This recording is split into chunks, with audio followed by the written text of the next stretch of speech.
Welcome to the Stock Market Palantir. Today we are going to talk about BBAI. So we're looking at BigBear.ai holdings, which I think we can agree presents one of the most compelling, dichotomies in the defense tech market right now. Over the last 12 months, the stock's up something like 300%. The market is clearly pricing in a fundamental shift, pushing the equity into that $6 to $7 range. And this is the whole issue, really. That anticipation, it just clashes so sharply with the immediate financial reality. We're talking about a 20.2% year-over-year decline in core revenue for Q3. A huge drop. Exactly. And that's the central disagreement we need to get into. Does the acquisition of Ask Sage, which is a definitive strategic pivot to a scalable SaaS model, does that actually justify this aggressive pricing? Or are the operational weaknesses just too deep, making the valuation completely unsustainable? I'm arguing the pivot fundamentally transforms the investment thesis. And I'm coming at it from the other side. My position is that the current price is based almost entirely on a speculative narrative. It's completely ignoring the reality on the ground. We're seeing accelerating cash burn, a reliance on, let's be honest, paper profits to look good, and sky-high integration risk on a massive acquisition. You have to look at the numbers they're reporting today, not just the story they're selling for tomorrow. Okay, well, my case is that BigBear.ai is executing a transformation from a low-margin services contractor to a high-margin software firm. And that transition justifies the valuation multiple. We're talking about roughly 10 times forward ARR for the Ask Sage assets. The key evidence is what they bought. They didn't just acquire software. They bought certified strategic access. Ask Sage holds both FedRAMP high authorization and the DoD Impact Level 5, IL5. This is the whole ballgame. It means they can immediately deploy AI onto sensitive government networks without enduring that typical 18 to 24-month regulatory gauntlet. They basically bypass the biggest bottleneck in defense tech. Plus, they have a robust balance sheet, holding around $715 million in cash. That gives them a huge runway to fund this without massively diluting shareholders. The vision is to integrate Ask Sage's secure platform with BBAI's own predictive algorithms and then upsell that to over 16,000 government teams. That's a compelling story for the future, I give you that. But it doesn't justify the present valuation. I just think it's unsustainable because the core operational data points, they just don't support the narrative. We're deep in the construction site phase here, and there's painful historical precedent telling us there's huge execution risk. Let's just look at the Q3 financials.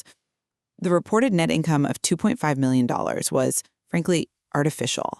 It was almost entirely driven by a $26.1 million non-cash gain. Operationally, the business is shrinking. Adjusted EBITDA was negative $9.4 million, compared to a positive number last year. That shows the cash burn rate is accelerating fast.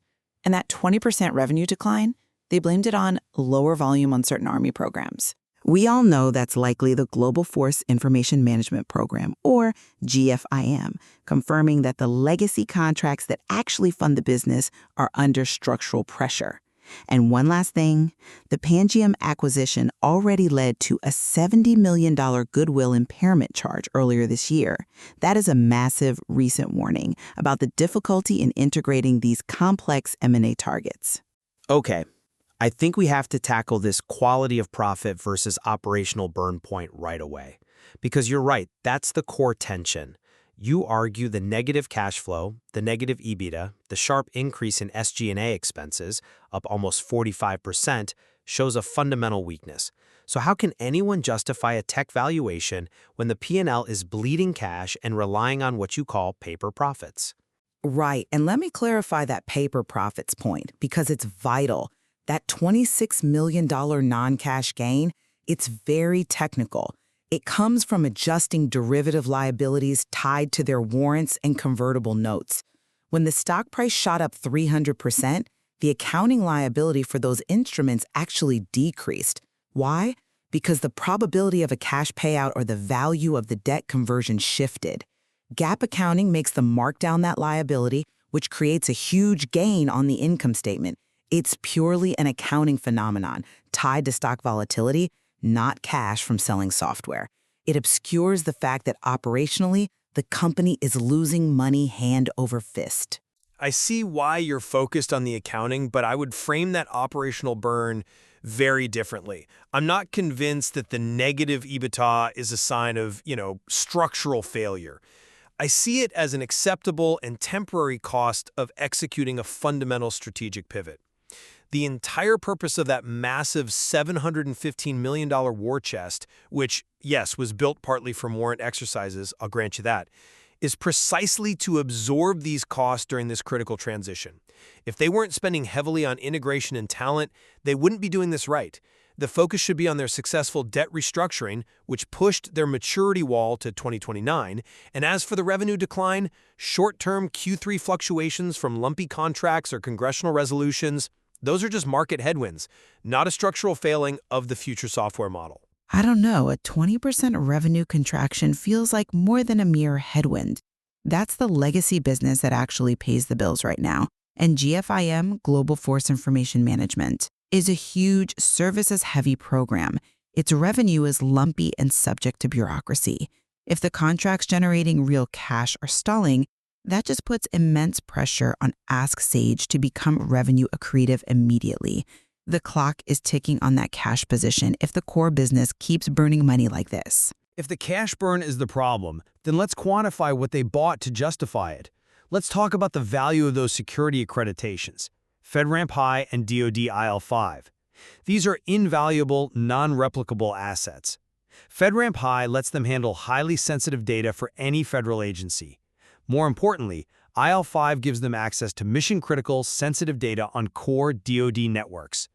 They now own the secure channel to deploy their models. This makes BBA a direct competitor to disruptors like Palantir. That strategic jump, bypassing years of regulatory overhead, absolutely justifies a 10 times ARR multiple. They're buying time and access. I agree that certified access is a powerful moat. I do. But I'm sorry, I just don't buy that the challenge factor guarantees anything, or that the asset justifies the valuation without proof of integration. Execution risk is paramount here. We have concrete evidence of field expectations. That $70 million goodwill impairment on Pangiam, that's a bright, flashing signal that these projected synergies often just don't materialize.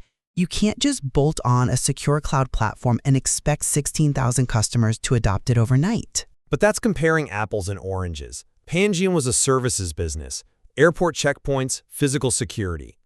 Ask Sage is a pure software platform with certifications. The risk of integrating a services firm is completely different from integrating a secure, cloud-native platform designed for rapid deployment. And the acqui-hire of Nicholas Shylon, the former DoD Chief Software Officer, provides immediate credibility that money alone can't buy. Credibility, yes, but his history is as an extremely disruptive change agent who publicly clashed with DoD bureaucracy. That poses a very real cultural integration risk inside a public company.